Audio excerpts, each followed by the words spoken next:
سلام زغبكم تغطاتلتنا كما يسنحكم انباركس ناي الساعة زي زينان مجلسيتاتن حيزة مزاكم اللخو مجمرتاقن أرستاتو منسر قدايت وزاي إيرترا أتو عثمان صالح ناب تشاينا ومزنو ملغت ساديدو ترتارتات زغزو زمدنا سومالين إثيوبيان تاريخاو دحر بايتون نكونتات زوبانا زغلت حاتسيرن غلاس انتنتنا بناشنال إيار إنترست تدالوا نزبو الله بزفتزاو ممتكعتي إسرائيلاوين أدن ودن كاتيلون كالوتن زولو زيناتات حيزنا مزيناكم لنا سناي مكتتال ترتارتات زغزو زمدنا سومالين إثيوبيان تاريخاو دحر بايتون أبز تفلالي من رخطناي تاريخ سرعتات إثيوبيا أبزبتات زوبا قرن أفريقيا سفزي بالكساراتات كورد مصنحهم برناتات تاريخ تاريخهم يوم بفلاي كامل لك جمير كاز نبر حديد تاريخ كتعزو خلخا زازمتو سرعتات إثيوبيا كابهات عون أسفحفحن قونت أونات تحساسباتاتو كواتو بزي مخالهم هزبتات زوبا قرن أفريقيا أفتسوم نايدم مفساس مفن تاريخ تمدو تقديدهم يوم أبزنا يلومين رئو تاريخاو تنتاني نعم عبابلان هلو كنتات زمدنا هزبتات سومالين إثيوبيان كتر خفتني أقداسنت نايزي أفتسوم نايترت أرمنت فستند كزمدنا هزبتات سومالين إثيوبيان أبقل تشان إسران ربعتنون كنتاو خويني مت بمهلاو أبزو قداي أخول نقحت كلو أقداس يخون منغستي إرتران منغست سومال كبوز أن حدا قفات بوز بزمت أيكونن سومال قدامت تاو عبيتن أشجن هاقرات كوينات أنحيا نزي مقرف دما يسنحل ليزي بهاليو تاريخ أو دحر بايتا قجت سومالين إثيوبيان كم مفارق 14 كفل زمن يسجمر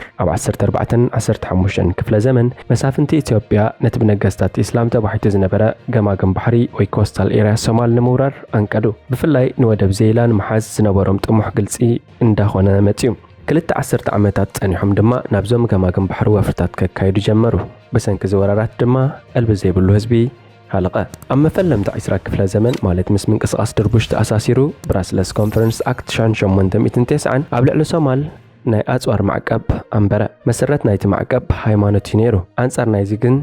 أوروباوين نمللك كعتقن كسلطن جمرو اتحاد تختال اسلمنا اتحاد دما تختال كرستنا امثيلكا زي تخيده ناي تبالع صوتاي منلك نزع دل تطقمو سراويتو نا مريت سومال ورار كايدو خلق جمره قس بقس دما مريت مترار تتحازو عبشان شمونتم 187 دما نهارر حزا كابشان شمونتم 191 اتحيزو دما نمول مريت اوغادين ابتحت جزاتون متاو وتن حنصصه مريت سومال مريت ابسينيا مخانون اوجه عبشان شعتميتن منالك نمرت أورمو سجيرو كساب لقن بنادرن كورر ترأي هندا وكيانوس مقصار زنبرو طموح دما قلص قبرو نزز تقاومو سومالاويان نورار منالك تصاور بزي مخالهم أبتحت مغزيت إليانن بريطانيان كأتو كم نبور تقبلوه سوماليلاند دما أبتحت مغزيت بريطانيا أتوت بوغن دوبوب قبيلاتات سومالاويان مستيالناويان أنطونيو تشيتشي سمم معكتمو انتخونا أنطونيو أبكينات لافيلو تسعر منالك دما ناباليد شبالي بمئتاو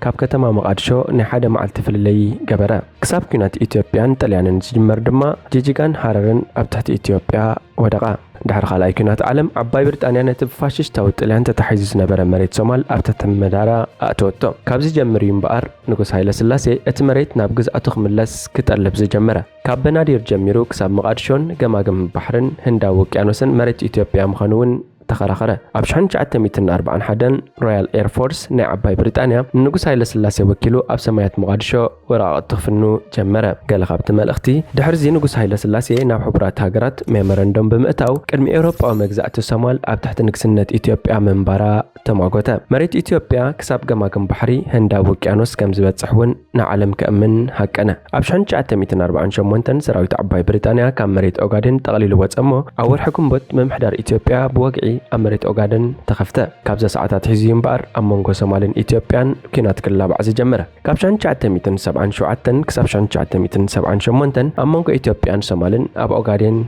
كينات تلعلم سراويت سومال نمريت أوغادين دحر مكوتزارو حبرت سوفيت مس إثيوبيا خطوغن ترأيت أمريكا دما مس سومال تتسقعت حبرت سوفيت أب حتصير أوان نايل على $1 بليون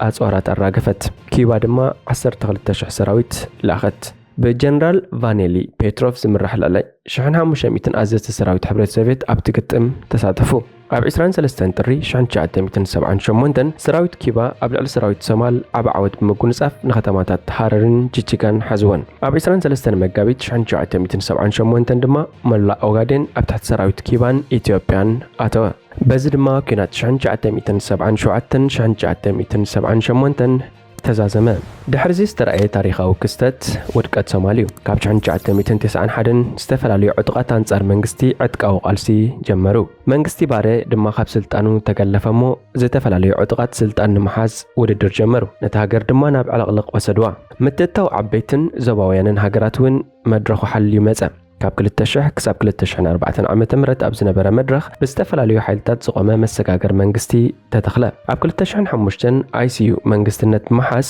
ተዛማዲ ሰላም አረጋገጸ ተኸቲሉ ድማ ኣብ 2006 ሰራዊት ኢትዮጵያ ኣብ ልዕሊ ሶማል ወራር ብምክያድ ንICU ካብ ስልጣን ዓልዩ ንTFG ናብ ስልጣን ክመልስ ሃቀነ በዚ ድማ አልሸባብ ዝበሃል ናይ ሽበራ ሓይሊ ተልዓለ ንኤርትራ ደጋፊት አልሸባብ ኣምሲልካውን ንምቕራብ ተሃቀነ ኣብ 2009 ድማ ብምስምስ ኣብ ልዕሊ ኤርትራ ናይ ማዕቀብ ስጉምቲ ተወስደ 2018 ድሕሪኡ ዝመፀን ፍጻሜታት ድሕርቲ ኣብ 2018 ኣብ ኢትዮጵያ ዝመፀ ለውጢ ኣብ መንጎ ኤርትራን ኢትዮጵያን ሓድሽ ናይ ሰላም ሃዋህው ነፈሰ ንፋስ ሰላም ንዞባ ቀርኒ ኣፍሪቃ ነፈሶ ኣብ 5 መስከረም 2018 ድማ ኤርትራን ኢትዮጵያን ሶማልን ስሉሳዊ ኪዳን ከተማ እዚ joint declaration on comprehensive cooperation between Ethiopia, Somalia and Eritrea ብዝብል ነጥቢ ሓሳብ ዝተኸተመ ስምምዕ ነቲ ዓሰርተታት ዓመታት ኣብ መንጎ ዘን ሃገራት ዝነበረ ተጻብኦ ዓጽዩ ናብ ሓድሽን ተስፉን መድረኽ ዘሰጋግር ነይሩ ኣብቲ ስምምዕ መራሕቲተን ሃገራት ኣብ ሰላም ምርግጋእ ጸጥታ ምክልኻል ቁጠባ ዞባዊ ውህደት ሓቢሮም ክሰርሑ ኣብ ስምምዕ ተበጺሑ ሕመረት ናይቲ ስምምዕ ምክብባር ግዝኣታዊ ሓድነትን ልኡላውነትን ምዃኑን ኣብቲ ስምምዕ ተቐሚጡ ንረኽቦ ኩናት ትግራይን ምትእትታው ዓበይቲ ሃገራትን ኣብ 4 ሕዳር 2020 ዕጡቓት ወያነ ኣብ ልዕሊ ሰሜን እዚ መጠነ ሰፊሕ መጥቃዕቲ ብምክያድ ኣብ ኢትዮጵያ ኩናት ኣበገሱ ኣብዚ ከይተዓግቱ ነቲ ኩናት ናብ ደባት ኤርትራ ንምልሓም ኩሉ ፈተናታት ኣካየዱ ኣብዚ ፈታኒ መድረኽ እምበኣር ሰራዊት ኤርትራ ናይ ነፍሲ ምክልኻል ስጉምቲ ክወስድ ዝተገደደ አሜሪካ ትመርሕን ሃገራት መንግስቲ ብልጽግና ነቲ ኣብ ትግራይ ዘካየዶ ዝነበረ ኩናት ደው ኣቢሉ ሙሉእ ትኽረቱ ናብ ኤርትራ ከብል ዝገበርዎ ጸቕጥታት ፍጹም ዝከሓድ ኣይኮነን ኣብ ኩናት ትግራይ ገበናት ከም ዝተፈጸመ ኣምሲልካ ንመንግስትን ህዝብን ኤርትራ ንምትቃን ዝተኻየደ መስርሕ ኣዝዩ ዘገርም ነይሩ ንሶማል ኣካል ናይቲ ኩናት ንምግባራ ዝተኻየደ ጸለማውን እቲ ካልእ ምስጢር ናይቲ ሰፊሕ ሽይጠናይ ነይሩ ሓድሽ ኣጀንዳ መንግስቲ ብልጽግናን እቅዳቱን መንግስቲ ብልጽግና ኣብ 2023 ስምምዕ ፕሪቶሪያ ድሕሪ ምኽታሙ ንመራሕቲ ወያነ ብምሓዝ ወይ ብምጥባር ኣዒንቱ ናብ ካልእ ኣጀንዳ ክጥምዘዝ መሪጹ ድሕርቲ ስምምዕ መንግስቲ ብልጽግና ብስልሒ ኣካይዳ ኣብ ልዕሊ መንግስቲ ኤርትራ ናይ ጸለመ ወረታት ከጋውሓይ ደንጎን ንዲፕሎማሰኛታት ሃገራት ምዕራብ ኤርትራ ንስምምዕ ፕሪቶሪያ ምፍራስ ተሰርሓላ ንፋኖ ተዓጥቃላ ካብ ትግራይ ምውፃእ ኣብያትን ይዝብሉ ኣዝዮም ካብ ሓቂ ዝረሓቑ ነስሕታት ክነዝሕውን ኣይተቆጠበን بعند رأسون دبلوماسيات أمريكان أوروبان إيرترا كمريت إثيوبيا خطوات سنتسوع زبل أزيو تخطخ زرباتات كبارات كيلو زبقة سمبر سقيلو زجمرين برن أبز خال نتصور كخون زلو أقداس نت بنتهاليو أبستفل عليه ركبات لعلوت كادرات منجست بلسجنا لعلوت دبلوماسيات هاجرات معرب حبرة أوروبا بفل دمان لعلوت دبلوماسيات ستيت ديبارتمنت قداي تجرايمس عرفة منجستي أب قداي أفدق بحر أتوكيرو كسرح كم زدلن كف هاجرات معرب دما زي كوارس دقف كم زحتون كجلسوس أنا حميم كابل التشحن إسران حدنا تحزو قدامي منستر زمرحو لعلوي مرحنات بلسجنا من ጋዜጠኛታትን ሞራትን ጸሎት ሰባትን አኪቡ ኩነታት ትግራይ ኣብሰዛ ዘመሉ እዋን መንግስቲ ሙሉእ ትኽረቱ ናብ ቀይሕ ባሕር ከም ዘብል ምግላጹ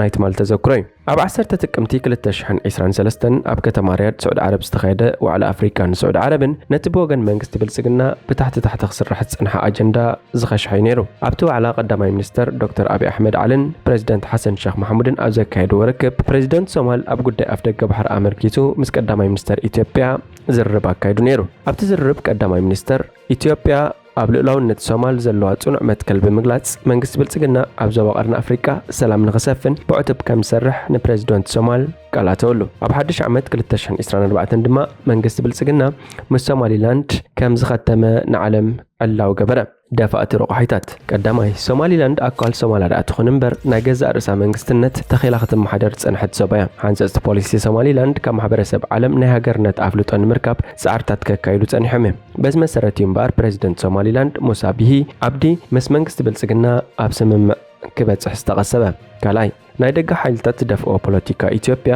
ኣብ ውሽጢ ሃገርን ዞባናን ከኸትሎ ዝኽእል ሓደገኛ ሳዕቤን ቀሊል ኣይኮነን። ሳልሳይ ታሪኽ ከም ዝምስክሮ ዘለውን ዝጸንሑን ስርዓታት ናይ ኢትዮጵያ ኣብ ልዕሊ ሶማል ዝጸንሖምን ዘለዎምን ጥርጣሬታት ጋድዩ ካብ ዝኹርናዕ ዝብገስ ፖሊሲታት ኢትዮጵያ ኣብ ልዕሊ ሶማል ሓደጋታት ክፈጥር ጸኒሑን ኣሎን። ኣብ መደምደምታ ኣብቲ ሓቀኛን ዘይከሓድን ታሪኽ ብትብዓት ክትዛረብ ንጠንቅን ኣማዕባብላን ናይ ዝንልዕሊ 80 ዓመታት ዝረኣናዮን ዝተመኮርናዮን ዝኸድናዮን ገዋፅ ታሪኻዊ ሓዲድ ምብርባር እዩ ዝኸውን። ኣብ ፈብሪኹን ህንዱስን መንጠልጥሎ ታሪኻዊ ጽብያታት ምንባር ግዙእ ናይ እምሮ ምዃን ጥራይ ዘይኮነስ ነቲ ውድዕን ሓቃውን መንነትን ታሪኽን ህዝብታት ምጥምዛዝ ይመለሱ። ኣብ ታሪኽ ዞባናውን ግዳይነት ወይ ቪክቲም ዘንቀዶ ንዑ ፖለቲካዊ ተዋስኦ ካብ ሓዊ ናብ ሓዊ ክዘልልን ክነጥርን ኣስገዲዱና እዩ። ሕብርኻ ምስልኻ ቋንቋኻ ንስኻ ህዝብኻ ግራትካ ጎረቤትካ ድማ ሓውኻ እዩ እቲ ክኸውን ዘለዎ ኹንነት ንሕና ኢና ዝብል መንገድ ግዶ ቃና ውፅዕ ህዝቢ ኤርትራ እምበኣር ሽሕ እኳ ከቢድ ዋጋ እንተኽፈለ መድረኽ ከም ማዕበል ናይ ውቅያኖስ ምስ ተገላበጠ ግዜ ክሓፅር ረኣናዮ ትማሊ ክጓንዮና ከምዘይተመጠ ኣስተብል ንሕና ኢና ንሕና መተካእታ ናይ ዝኾነ ካልእ ክንከውን ኣይኮናን። ንነፍስና መሲልና ክንነብር እምበር ብሕንጣጦ ጨርቂ ክንቀናጆ ፍጹም ኣይንቕበልን። ዞባና ኣብዚ መረዳእታ ከይበፅሓ ክመጽእ ዝኽእል ሰላም ኣዝዩ ከቢድ እዩ ክኸውን። ብናሽናል ኤአር ኢንተረስት ንኸባቢና ኣመልኪቱ ዝወፀ ሓፂርን ገላፅን ጸብጻብ ሃገራት ከባቢና ኣብ ሓድሕዳዊ ምክብባር ልኡላውነትን ምረታዊ ሓድነትን ኣሚነን ዝያዳ ምትእምማን ሃኒፀን ጽኑዕን ምስ ግዜ ዘይገላብጥን ፖለቲካዊ ስርዓት ሃኒፀን ዝደለየኦ ዕላማ ክሃርማ ዝሓለምኦ ክረኽባኮ ይኽእላ እየን። ዋላ ኣብ ደረጃ ዓለም ጎብለል ክንከውን ደሊና ንዝብል ኣካል ብቅዱስ መንፈስ ተላዒሉ ኣብ ክንዲ ጸላኢ ጽላል ህዝቡን ህዝብታት ጉረባብቱን ክኸውን እንተ ኣሚኑን ኣሚኑን እኮ እዚ ዝተባህለ ክስእኖ ይኮነን። የግዳስ ድንቁርናን ትዕቢትን ተሓንጊጥካ ዓመት ከም ኣውደ ዓመት ደም ሰብ እንዳፍሰስካ ብህይወት ዕድል ናብራ ሓፋሽ እንዳሽካዕለልካ መጋበርያ ሰብ ርሑቕን ቀረባን ጸላእቲ ኮንካ ኣበይ ክብፅሕ? ሚኒስትር ጉዳያት ወጻኢ ኤርትራ ኣቶ ዑስማን ሳልሕ ናብ ቻይናዊ መዘንኡ መልእኽቲ ሰዲዱ። ብኣጋጣሚ እቲ ንምንጻር ርእሰ ምሕዳር ታይዋን ካብ ህዝባዊት ሪፐብሊክ ቻይና ዝካየድ ዘሎ ቐጻሊ ምትኹታኻት ሚኒስተር ጉዳያት ወጻኢ ኣቶ ዑስማን ሳልሕ ናብ መዘንኡ ሚኒስትሪ ዋንጊዩ ኣብ ዝሰደዶ መልእኽቲ ኤርትራ ኣብ ታሪኽን ሕጋዊ ባይታን ዝተመርኮሰት ፖሊሲ ሓንቲ ቻይና ዘለዋ ቅዋም ደጊማ ነፂሩ። መጥቃዕትታት ህዝቦላህ ኣብ ልዕሊ እስራኤል ህዝቦላህ ብዝተኮሰ ሚሳኤል ሓንቲ ብዕድመ ዝደፈት እስራኤላዊትን ወዳን ከም ዝተቐትሉ እስራኤል ገሊጻ። እቲ ጸረ ታንክ ሚሳኤል ኣብ ሰሜናዊ ደቡብ እስራኤል ኣብ እትርከብ ከተማ ከፋር ዩቫል ዝወቕዓ ኮይኑ ወዲ 45 ዓመት ባራክ ኣይሎንን ጓል 76 ዓመት ኣዲኡ ሚሪ ኣይሎንን ሞይቶም። ቅድሚኡ ሰራዊት እስራኤል ካብ ሊባኖስ ናብ እስራኤል ክሰግሩ ዝፈተኑ 4 ዕጡቓት ከም ዝቐተለ ገሊጹ ነይሩ። እዚ ኣብ ጋዛ ዝርከቡ ሰበስልጣን ጥዕና ሓማስ ብተኸታታሊ መጥቃዕቲ እስራኤል 125 ሰባት ከም ዝተቐትሉ ኣብ ዝገለጹሉ እዋን እዩ ተኸሲቱ ዘሎ። እስራኤል ኣንጻር ሓማስ መጥቃዕቲ ሕነ መፍዳይ ካብ እትጅምር ንድሓር ኣብ ጋዛ ዝሞቱ ሰባት ዳርጋ 24,000 ክበጽሑን ከለዉ ካልኦት ኣሽሓት ድማ ኣብ ትሕቲ ፍርስራስ ከም ዝሞቱ ይእመን። ሰበስልጣን እቲ ከባቢ ኣስታት 2 ሲሶ ካብቶም ዝሞቱ ህጻናትን ደቂ ኣንስትዮን ከም ዝኾኑ ይሕብሩ። ኣስታት 3,000 ሰባት ድማ ቆሲሎም ኣለዉ። እዚ ከምዚ ኢሉ እንከሎ ወሃቢ ቃልባይቱ ሃገራዊ ድሕነት ኣሜሪካ ጆን ኪርቢ እስራኤል ኣብ ጋዛ ናብቲ ዝተደረተ ተስሪሕታት ክትሰጋገር ከም ዘለዋ ገሊጹ። ኣብ ወታደራዊ ወፍሪ ዕላማታትካ እናተዓወቱ ኣብ ዝኸድሉ ስልትታት ከም ዝምዕብሉን ኣሜሪካ ድማ ተመኩራ ኣብ ምክፋል ሓገዝ ከም ዝሃበትን ሓቢሩ። ኣብ ክፋር ዩቫል ባራክ ኣዮልን ኣካል ናይታ ኣብታ ከተማ ህጹጽ ምላሽ ዝህብ ዝነበረ ጉጅለ ኣባል እዩ ነይሩ። ማዕከን ዜና እስራኤል ኣብኡን በቲ መጥቃዕቲ ብኸቢድ ከም ዝተጎድአ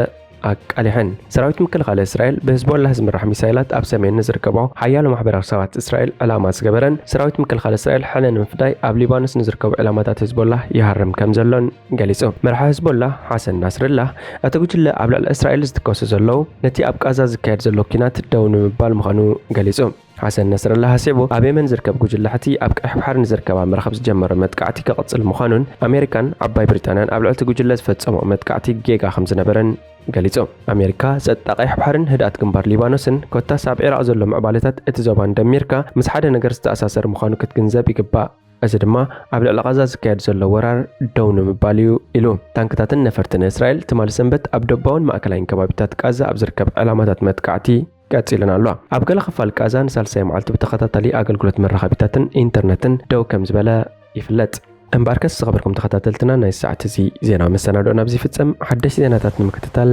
ሰብስክራይብ፣ ሼር፣ ላይክ፣ ኮሜንት ምግባር ኣይትረስዑ ኢኹም። ሰላም።